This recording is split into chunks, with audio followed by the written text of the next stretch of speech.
It's Saturday, and you know what that means here at the Bench household? It means I go to the grocery store. Every weekend, I meal plan on Fridays, and then I go shopping on Saturdays. The grocery store is a part of my weekly habits. Today, I want to talk about the importance of inserting your brand into the buying habits of your customers. We're going to look at how you can do that with your farm. Let's get started. Hey there, this is Corinna Bench, and welcome to the My Digital Farmer podcast. In today's market, it's not enough to just grow your product. You've got to know how to sell it too. Welcome to the My Digital Farmer podcast, where we reveal online marketing strategies and tips to help farmers like you get better and more confident at marketing. Learn how to find more customers, increase your sales, and build a strong brand for your farm. Let's start the show.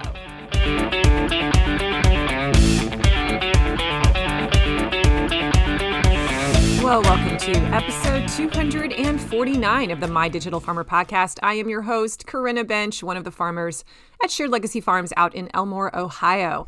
I'm also the founder of MyDigitalFarmer.com, which is all about trying to help other farmers get more confident in their marketing and sales strategies so that you can grow a profitable business online. How's everyone doing today? Welcome to the show. If you're new to the podcast, I'm really glad you're here today.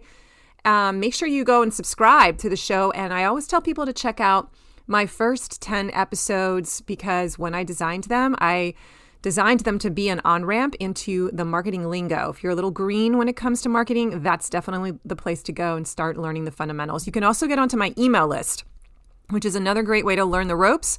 Go to mydigitalfarmer.com/subscribe.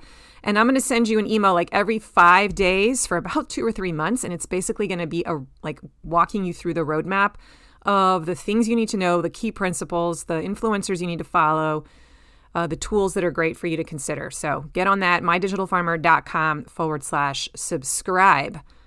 Today's podcast is sponsored by my friends at LocalLine. Hit your sales targets this year with LocalLine. LocalLine is the all-in-one sales platform for farmers and food hubs. Increase your sales and streamline your processes with features including e-commerce, inventory management, subscriptions, online payments, pick and pack lists, and more. Whether you're a CSA farmer like us, sell meat, run a food hub, or offer a herd share, LocalLine has the tools and features you need to succeed. A platform truly built for farmers and their needs. Trusted by thousands across the U.S., LocalLine is the platform you need to take your farm to the next level. Subscriptions start as low as $49 a month with no setup fees or sales percentages. Try LocalLine today and receive a free premium feature for 1 year when you use my coupon code MDF2024. Head to mydigitalfarmer.com/LocalLine and get started today. And now back to the show. Okay, I feel like before I get started, I just need to apologize if I sound a little bit hoarse or scratchy. It's because I am recovering from an upper respiratory thing that has had me down for like 3 weeks. No joke. I came back from vacation and ended up having to go into the ER because I was having difficulty breathing and, had a bunch of tests done. And looks like now I'm finally sort of kicking it. I think my doctors are saying they think I might have had the early stages of pneumonia. So there's just a process here of healing, and just like taking a breath to speak on the podcast is, I'm noticing it. I've never had to notice my breathing before. So it's just a really weird place that I've been in the last few weeks, really having to think about slowing down. And one of the things I've noticed is that I don't actually have to do as much stuff as I thought I did. So it's actually been a really great lesson for me to learn what are the most important things that are required for me to work on to drive results in my business, and really to limit my time to that stuff, and to discover that some of these other things may be superfluous. So just forgive me if I sound a little winded, or like I said, if my throat sounds scratchy, or if I'm clearing my throat a little more than normal. That's what's going on. All right, today I want to talk to you about buying habits, and specifically engineering buying habits or habits in general around your product. And I'm seeing this lesson a lot for whatever reason, not just in my own business, but as I look at other local businesses around me, I'm seeing this principle in action, and I wanted to point it out. I wanted to spend a whole episode talking about it and then kind of giving you some examples of what it means to engineer habits around your product. I'm releasing this podcast on Valentine's Day, February 14th, 2024. And Valentine's Day is a quintessential holiday in the United States. I don't know, is it celebrated in Canada? I think it is. And I remember growing up, like we had all kinds of rituals around Valentine's Day as a kid. Like it was just sort of expected that I would see my dad buy roses for my mother. He would come home with some kind of flower arrangement on Valentine's Day for her. And I came to expect that one day when I would have a admirer or a husband, that I would probably get some kind of a gift on Valentine's Day as well. And in school even, you would build these Valentine's Day card boxes. Do you remember doing that in elementary school, right? Maybe the week before, they would make some time in the school day and you'd have to bring in a shoebox or something, and then they'd give you like an hour of time to decorate your Valentine's Day box. Or they would ask you to do that as a craft at home and bring it in. And then you were expected to bring in Valentine's Day cards on Valentine's Day, one for each person in your homeroom class. And then you would go around and put these little cards in everyone's Valentine's Day box. And then you would get to go home and read all the cards from everyone. And sometimes there'd be candy. I don't know, raise your hand if you grew up with that tradition, but that's, a big ritual around Valentine's Day. And think about, the big wide world of commerce and how much stuff there is around Valentine's Day to buy. Like, hey, there's candy, the special Valentine's Day candy, those little candy hearts, the special Valentine's Day cards that come out, right? There's all these products that are built around the ritual that has been created of we take care of the people we love on Valentine's Day and we show them, do nice things for them, we buy them chocolate, whatever. So there are all kinds of opportunities in your business for you to be taking advantage of the seasons, the holidays, the buying habits and rituals that your customer has, and somehow pull in your product. Or you can create your own brand new habits around your product. They may have nothing to do with a specific season. And so that's what I want to talk us through today. What could that look like? Here's the thing. You want to be creating habits around your products because your customers like it.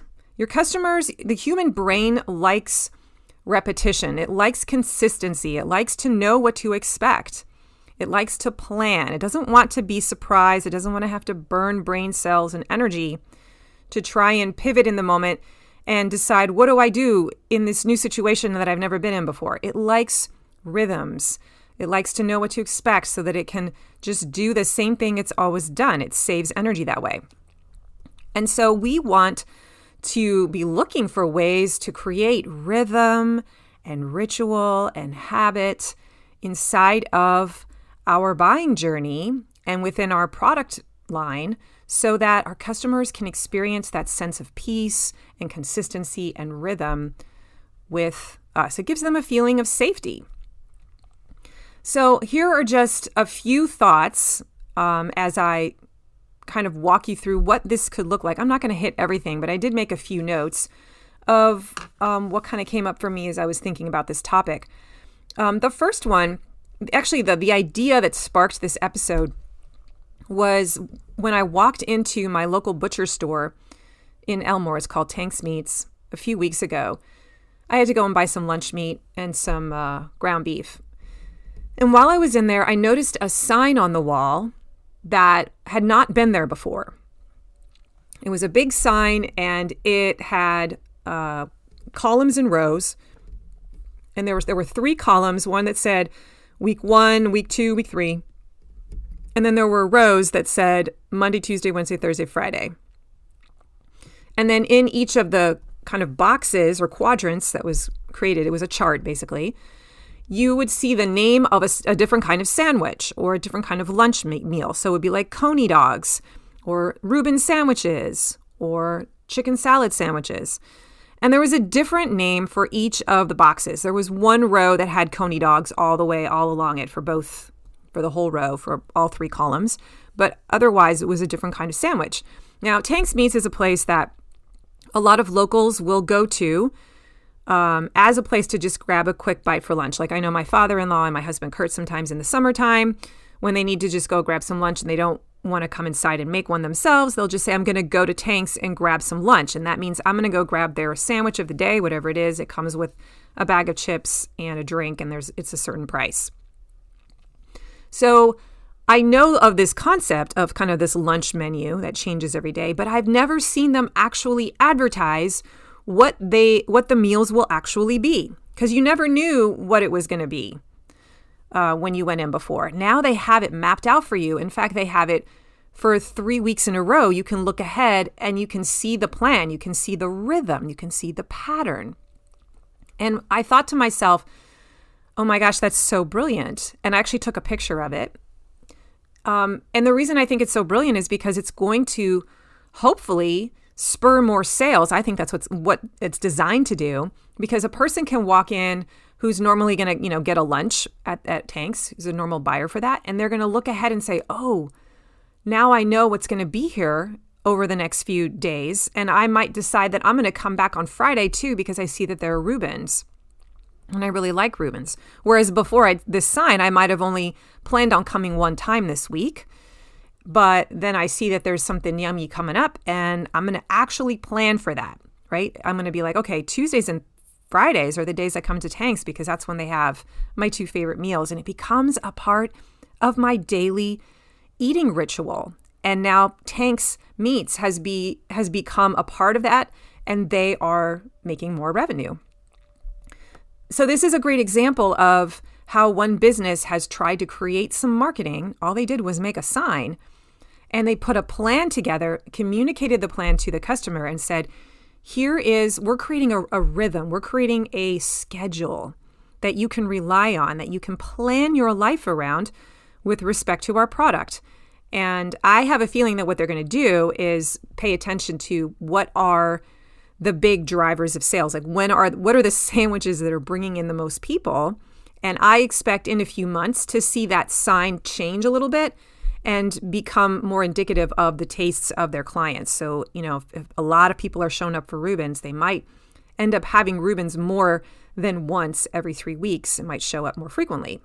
So it becomes a way to gather data, but then coach the client into creating a buying habit around some of their favorite products. I think it's brilliant.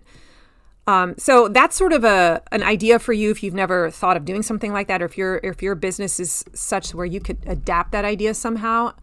Play around with that and test it and see if you are successful in driving more repeat sales, more repeat buyers back into your store, into your place of business to purchase the thing. Today's podcast is sponsored by Farm Marketing School. This is my monthly membership where farmers can come in and build marketing assets one at a time in special 30-day build projects that I've created for you. Right now, there are like 8 projects inside of Farm Marketing School, and every month a new one gets added. And you basically subscribe for 30 days, or you can stay in for a couple months or 3 months. You can stay in the whole year. But what you're doing is you go inside and you decide, this is the project that I want to work on.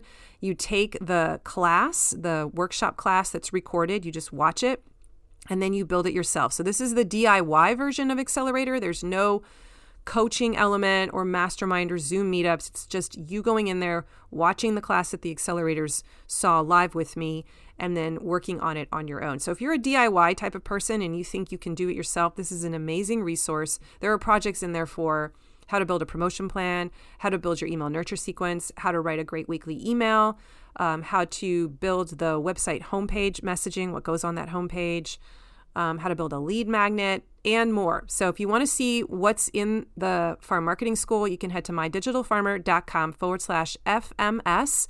And I encourage you to subscribe for 1 month, check it out. I have a whole onboarding, like a crash course in marketing that I encourage you to take in your first week. There's an assessment inside of there that's going to help you know which elements you should build first. It's so good. And I would love it if you would give it a shot for a month. Let me know what you think. And if you decide you like it, you can stay in there for several months in the off season and get a ton of your marketing stuff done. Okay. Another way that this could work, like if you're at the farmer's market, it's a similar concept, but like you can let them know what you're going to have next week. Like maybe you've got a special that you don't have this week, but there's a sign that says on deck next week, we're going to have this. So now a person who's, transacting business with you in that moment can see that there's a special product coming that isn't there today that they really like. And they're going to make sure they plan on coming back here. It becomes the lure, the magnet to make sure they return because they see that you're bringing this thing because you've announced it to them in advance. They can build a habit around it. Okay, so that's just kind of one thought I wanted to lead with. I also want you to consider things like your promotion calendar. Now, hopefully you have a promotion calendar. This is basically a plan that you map out in advance at the beginning of the year for every month of the year where you identify what are my key products, my key products that I need to sell, my key offers that I'm going to make, and what are the goals, the sales goals that I have for each of those months for those products. And when you're intentional about knowing I need to make this much with my turkey sales or my chicken bundles or my CSA pre-sales, you can like map them out in the month, and then you build these more intentional promotion plans around those goals. Now, what I want to, I'm not going to teach you how to build a promotion calendar here. I actually have an entire class inside of Farm Marketing School that will walk you through. It's a project. It's a 30-day project. And by the end of it, you're going to learn how to build a promotion calendar. And you'll see some examples of promotion calendars. And you will successfully map out your promotion calendar, rough draft. It's really, really good. It's one of my favorite ones. If you want to learn more about Farm Marketing School, go to mydigitalfarmer.com/FMS. And then you can go check out that one project. Just subscribe for a month and take it and see what you think. It's so good. Anyway, what I want to suggest today is that you want your promotion calendar to have a natural rhythm within it as well. So the longer you're in business, you'll notice that you tend to sell or create the same offers around the same time every single year, and that your clients come to expect that, and they like that, they appreciate that, they plan on it.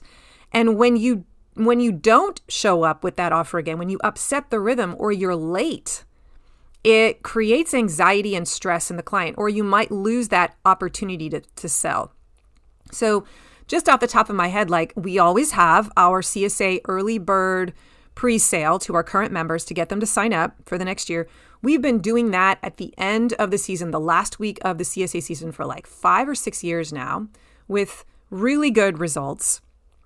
And my customers kind of now know, I don't even have to tell them, they just know that's when that decision happens. That's when we expect them to make that buying decision. And when we have a big promotional launch, the week before that to push it, they understand that that's what's happening. There's a lot of rah-rah. We have, kind of a party. We have giveaways. We do a lot of excitement and energy, and it gets really great results.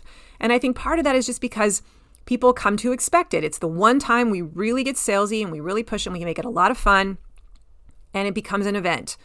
Now, if I were to suddenly do that randomly in the middle of March, it would feel a little bit jarring to them. I mean, I'd probably still get some rah-rah out of it. But because I've turned this into a pattern, into a rhythm, it's just expected by my clients, and they come through for me. They buy at the right time. We also do things like our Feed the Need bags. I know I've talked about that on the show before, but this is a promotion we run 2 weeks before Thanksgiving, where we're trying to kind of empty out our coolers of all of our fall produce, and it's a pop-up market online. So we have people pre-order. Our CSA is over by then, but we reach out to all of our CSA members and our online store customers and say, hey, pre-order stuff in the store, build your own bag, whatever. And as part of this offer, we say we're also giving away these Feed the Need bags that are valued at like $25 each, full of produce, the kind of the staples of Thanksgiving. We're selling them for $1, and we want you to take one per family, and then you can, pick that up with your order and go give it to somebody that you know that's kind of having a rough time, and you just want to spread some cheer. And that'll be, our way of helping you be an ambassador. Okay, that particular offer, the Feed the Need bag, has been something we've done now. I think it's 3 years in a row.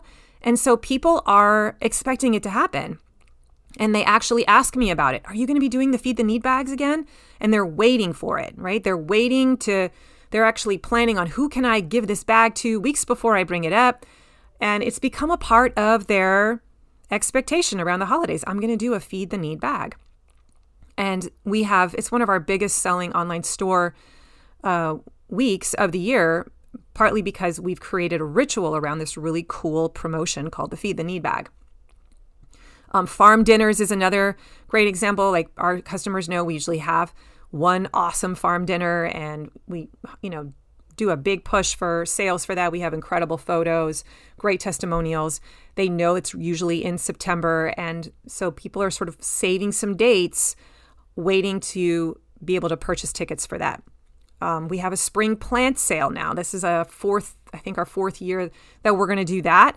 And we have had so many people come to us afterwards and say, my gardens are absolutely extraordinary. Like, I don't know what you're doing to your transplants, but I've never had such a great garden. And they're attributing their amazing garden to our transplants. And I don't know if that's actually true. There's probably a lot of other things going on, but I'll take it because in their minds, they think it's us. So now they're bought in. They're like, we will only buy transplants from Shared Legacy Farms. And so our following for that, our retention rate for that product has grown more and more with each year. And I already have people asking me right now in February, like, when does that start? Because we've traditionally always pitched it at the end of February, early March, and we usually sell out in about 2-3 weeks. Again, like when I sit down and I plan that promotion calendar, I'm thinking about, when does my customer expect this product or this offer to show up? When are they waiting for it to arrive? Because if I don't get it at the right time, I might miss the opportunity. If I wait too long with the spring plant sale, then they're going to end up going and getting it from Home Depot or maybe from a local greenhouse, and they're going to say, oh, I didn't realize if you were doing it again, you didn't send out the email in time, so I already made plans somewhere else, right? So we want to be creating a natural rhythm and a consistency within our promotion plan itself from year to year. So be thinking about, if you haven't ever made a promotion plan, at least spend, 15-20 minutes and jot down, what are the opportunities? What are the things that I tend to do, like a big kind of push? Like, I can sell a bunch of stuff around Mother's Day. I can do a special offer for Father's Day, for Valentine's Day, whatever, right? Based on your products, at least do a little bit of thinking about that so that you can help people anticipate from year to year that you always have this really cool thing that you do around those key moments. You cannot be willy-nilly about your promo plan, I guess is what I'm trying to say. Consistency is important because it helps your customer plan their day, their week, their life around your product. And that is what you want. I was thinking about, this has nothing to do with farming, but I've told this story, Christmas cards. Like, there is a certain time of the year when I need to get the Christmas card thing taken care of. I send one to all of my CSA clients and my really great buyers, and I want that done because I actually hire like a middle school girl who addresses all of the cards for me by hand, and I pay her like $100 to do them, and she does an amazing job. So I need to have those in the mail by December 5th, and she needs time to address them all because there's hundreds of them. So in my mind, I'm like, I got to get that card printed and taken care of and in my hands by mid-November. So there's a very short window of time for me to work on that. And I am waiting for Shutterfly or Snapfish to show up with that catalog and that special deal or that coupon code that's going to allow me to buy a bunch of them at a good price. And that's a great example of me as the buyer, like waiting. And I start to get nervous if it doesn't come in time. And whoever's catalog shows up to me first, they're the ones that I'm going to use because I, in my head, have told myself my buying behavior happens on this week of the month every month. So first come, first serve, whoever gets to me first. So just be thinking about that. Like, what does your customer expect? When are they wanting to take action on their pain point or problem? Or when do they want to handle the thing that comes up for them as it relates to your product? What's the trigger moment for them? And you got to be there right when the trigger happens. So we want to create triggers for our client to think about our product. And this could look like a season. So I'm just thinking, thinking of the seasons of the year. So spring, the coming of the spring, when the temperatures shift, people start thinking about wanting to plant a garden. Even if it's way too early and the soil isn't ready, like I'm always having to tell people, don't plant this stuff until after Mother's Day. Like, just don't, or you're going to lose some of it, right? But there are people who are now ready to think about buying spring transplants in the spring around, I don't know, late March. That's kind of when it happens. Same thing with CSA. Like, I've always found that I have way better results and interest in the CSA shares that I have left. They start to really move easily without a lot of work when it starts to get warm, when the season shifts. I've always tried to kind of make a big deal about CSA week. And at least in my part of the country, the end of February, which is when CSA week typically is, it's February 19th through the 25th this year, it just doesn't do a whole lot for me. And I think it's just because people aren't thinking about, vegetables yet, but that may just be anecdotal. Okay, so we can look at seasons, we can look at holidays. Holidays are huge. People have all kinds of buying habits and rituals that they associate with the different holidays of the year. I just told that big story at the beginning about Valentine's Day. We grow up as kids learning certain behaviors or doing certain things with our parents. We always go cut down a tree at Christmas time from a U-Pick farm, right? We always make Christmas cookies. We always grill out for Father's Day and invite people over for burgers. Like, there are certain things that we always do as kids, and we are nostalgic creatures. We want to do the things we've done when we were children, and we continue those rituals and habits into our future with our families. So what does that look like for your customer as it relates to your product? So if you grow pumpkins, right, you're going to be pushing the U-Pick pumpkins at a certain time of year when you know that they want to bring their kids and come and have cider and go through the corn maze and shop all the gourds and pumpkins, right? You're going to think about that timing of that. So ask yourself, just look at all of the major holidays and be like, can I build something around this holiday? I mean, are my customers doing something, wanting to do something around this holiday as it relates to my product? Food rituals is also another category to kind of think of this through when you're creating triggers for your clients. Food rituals in general. So this could be, for example, you're going to definitely be encouraging the creation of a ritual called Fish Friday, because that's going to make it much more likely that they're going to purchase your fish to eat on Fish Friday, right? So think about, what do those food rituals look like in terms of baking, in terms of, jamming, people making pies, people having certain kinds of dinners or family events at holidays or big celebrations. And then I also thought of like a category of just medicinal or health related things. I think of like the people who just are very health minded, and they only buy raw honey, and they buy it in large amounts, and they use it for a ton of different things, like any kind of sweetener. And so when it runs out, they're going to come back to you at a certain frequency and buy it again, right? Because it's a part of their entire cooking ritual. Like, it impacts so many areas of their life, and they're doing it because they deeply believe that it has health benefits, and they're trying to make, very intentional choices related to their diet or their health. So does your product, like, do you have fire cider, for instance? Like, is there something that you create that's going to appeal to that kind of a person? And they have like basically built this into, like, every 4 weeks I go and I buy another batch of XYZ product because this is a staple in my home and I need it for maintaining the health and the diet of my family. Okay, so those are just a few like things to think about as you're thinking about how do I create triggers, or what are the triggers for my client that makes them think about using my product, or where I can point people to my product. I wanted to bring up one other idea today, and just within the context of online sales.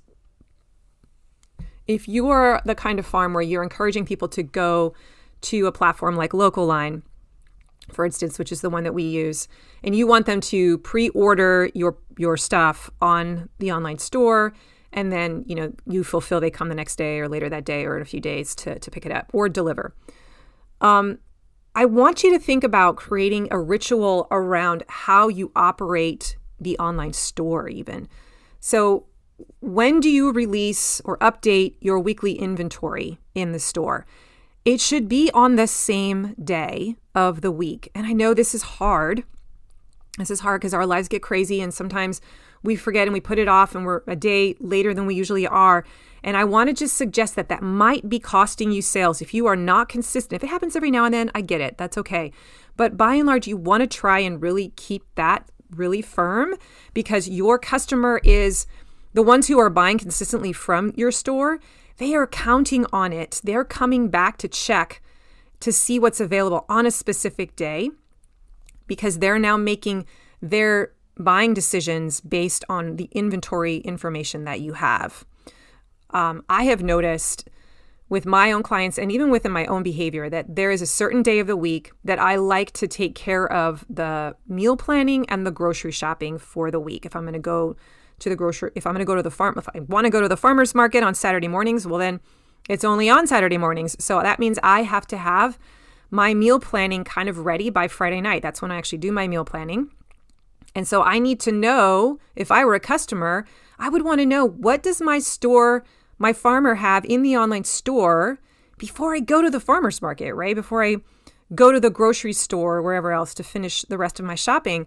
I'm going to want to know what you have available if I want to support you first, so that I can buy from you, go pick it up, maybe then have to go to the farmer's market too, maybe then have to go to Kroger's or wherever and finish up my stuff the rest of the weekend. But if I want to support a farmer, there is an ideal window of time when you got to give them that information so that it fits their buying habit rituals. Okay? And my point here is that if you are willy-nilly about when you update your inventory, or if you are willy-nilly about when you send your email to people about here's what we have available, like sometimes you send it on Thursdays, sometimes you send it on Saturday mornings, like that is not ideal. And I just want to challenge you that one little small thing you could do to optimize and just test it is get consistent for like 6 weeks. Try to make sure that you send your email at the same time every single week, and make sure that you've updated your inventory in that Local-Line store or your online store or whatever at the same time, to help create this consistency for your buyer. And they can come to trust that, oh, I always can go check at this time, at this window, and I can take care of that sale, and you fit into their life. Now, you're going to have to figure out what is that ideal day and time that you've got to hit for this customer.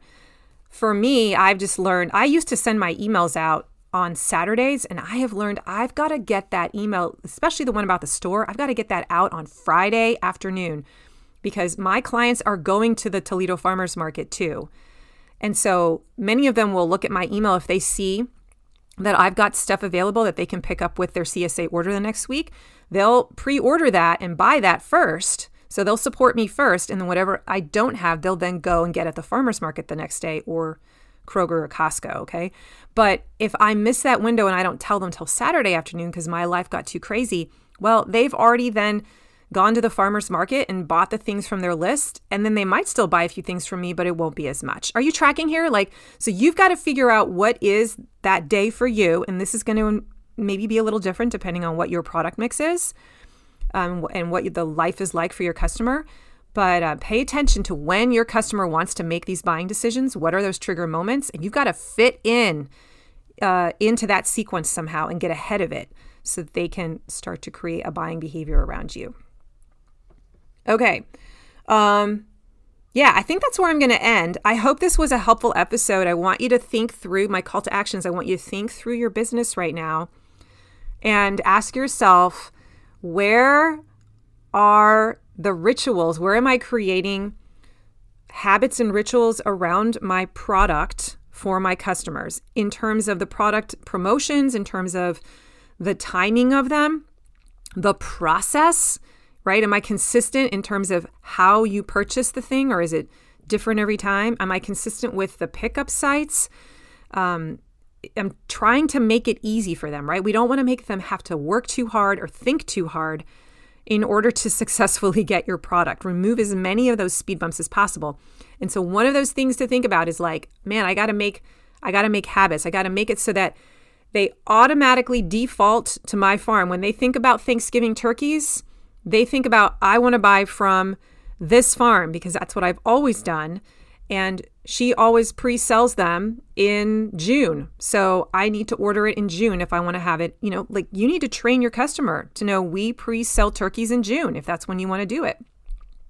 And once you've done it a few years, these people will come to expect it, and you'll create kind of a following around that product, and you will not have problems selling it. So create buying habits around your promotion plan, around your products, and look for those triggers.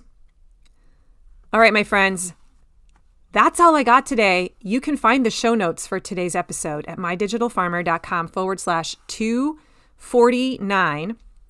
And if you liked this episode, share it with a farmer. Would you copy the link and text it to them and say, you've got to listen to this. This is a really great episode, and this is a really, really great podcast. Introduce somebody you know to my show, please, because I'm trying to help as many farmers as possible get better at selling their stuff. This is such a key part of having a successful business. It's not the only part, right? Like, we've got to have a great labor team and like know how to manage labor.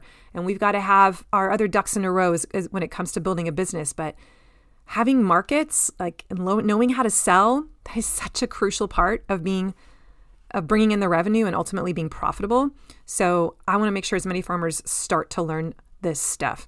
Now, don't forget, if you want to get onto my email list and get some more marketing mojo, I have some free stuff to send you to make your marketing better. You can go to mydigitalfarmer.com/subscribe. Check me out on Instagram. I'm at mydigitalfarmer. I show up there on Instagram stories when I feel inspired and I see something cool and I just want to share an idea. So I'd love to connect with you there.